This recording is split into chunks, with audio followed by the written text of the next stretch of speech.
Bonjour à tous, c'est Jean-Luc Roux sur sa chaîne YouTube. Aujourd'hui, nous allons parler des oligarchies libérales contre la démocratie autoritaire russe. Je vais requalifier les systèmes politiques décrits dans nos médias, nos universités et lors de nos compétitions électorales comme des démocraties libérales occidentales affrontant par Ukraine interposée l'autocratie russe. L'adjectif libéral ajouté à démocratie exprime la protection des minorités qui modère la force du principe majoritaire.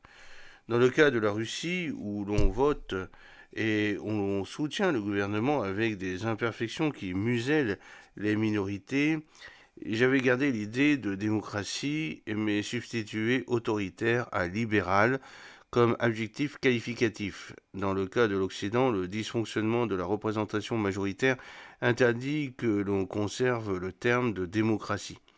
Rien ne s'oppose en revanche à ce qu'on garde le terme libéral, puisque la protection des minorités est devenue l'obsession de l'Occident. On pense le plus souvent aux opprimés, noirs ou homosexuels, mais la minorité la mieux protégée en Occident est assurément celle des riches, qui représentent 1% de la population, 0,1 ou 0,01%.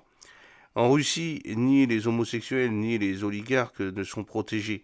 Nos démocraties libérales deviennent donc des oligarchies libérales. Le sens idéologique de la guerre change. Annoncée par la pensée dominante comme la lutte des démocraties libérales de l'Occident contre l'autocratie russe, elle devient un affrontement entre les oligarques libérales de l'Occident et la démocratie autoritaire russe.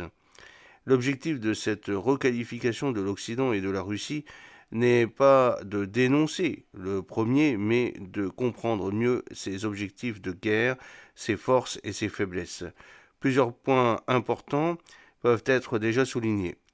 Nous avons bien affaire à l'affrontement de deux systèmes opposés sur le plan idéologique, même si l'opposition n'est pas celle que l'on nous a déjà présentée.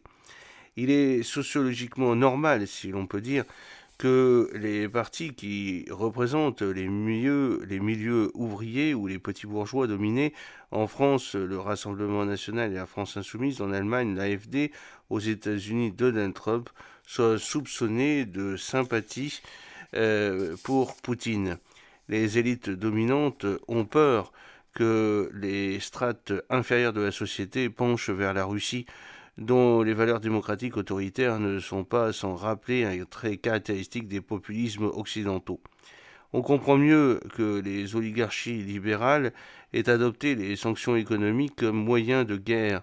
Ce sont les strates inférieures des sociétés occidentales qui souffrent le plus de l'inflation et de la baisse du niveau de vie. Le fonctionnement chaotique des oligarchies libérales produit des élites incompétentes sur le plan diplomatique et donc des erreurs majeures dans la gestion du conflit entre la Russie et la Chine. Ce dysfonctionnement structurel mérite que l'on s'y attarde un peu. Ce qu'il y a de tout à fait singulier dans les oligarchies occidentales, c'est que leurs institutions et leurs lois n'ont pas changé.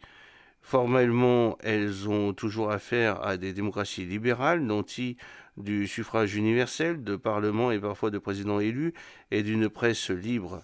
Les mœurs démocratiques, par contre, ont disparu. Les classes éduquées supérieures ne pensent intrinsèquement supérieures, et les élites, on l'a dit, se refusent à représenter le peuple, relégué dans des comportements qualifiés de populisme. Alors, nous aurions bien tort de considérer qu'un tel système peut fonctionner harmonieusement, naturellement.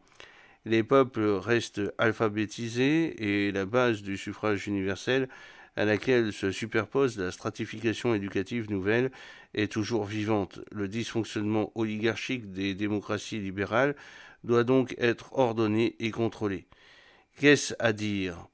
Tout simplement que les élections substituant le peuple doit être tenu à l'écart de la gestion économique et bien entendu de la répartition de la richesse. En un mot, trompé. C'est du travail pour la classe politique, c'est même devenu le travail auquel elle se consacre en priorité. De là, l'hystérisation des problèmes raciaux ou ethniques et les bavardages sans effet sur des sujets pourtant sérieux, l'écologie, le statut des femmes ou le réchauffement climatique. Tout cela a un rapport négatif avec la géopolitique, la diplomatie et la guerre. Accaparés par leur nouveau métier, gagner des élections qui ne sont plus des pièces de théâtre mais demandent, comme le vrai théâtre, des compétences spécifiques et du travail, les membres des classes politiques occidentales n'ont plus le temps de se former à la gestion des rapports internationaux. Ils arrivent donc sur la grande scène du monde dépourvus des connaissances de base nécessaires. Puis, habitués à triompher chez eux, des moins éduqués, laborieusement mais le plus souvent avec succès, c'est leur boulot, et se pensant par là même confirmés par leur supériorité intrinsèque, ils se trouvent en présence de vrais adversaires qui n'impressionnent guère et qui ont eu le temps, eux, de penser le monde et, il faut l'avouer, n'ont pas eu à dépenser autant d'énergie dans la préparation des élections russes ou dans les rapports de force internes au Parti communiste chinois. Nous commençons à percevoir la réelle infériorité technique de Joe Biden ou d'Emmanuel Macron face à Vladimir Poutine ou Xi Jinping et à comprendre les raisons de ce conflit absurde que nous voyons entre l'Ukraine et la Russie. J'espère que cette petite vidéo vous a plu. N'oubliez pas de cliquer sur le pouce pour la promouvoir, de vous abonner si ce n'est pas encore fait et de partager cette vidéo sur vos réseaux sociaux. À très bientôt, fidèlement, Jean-Luc O.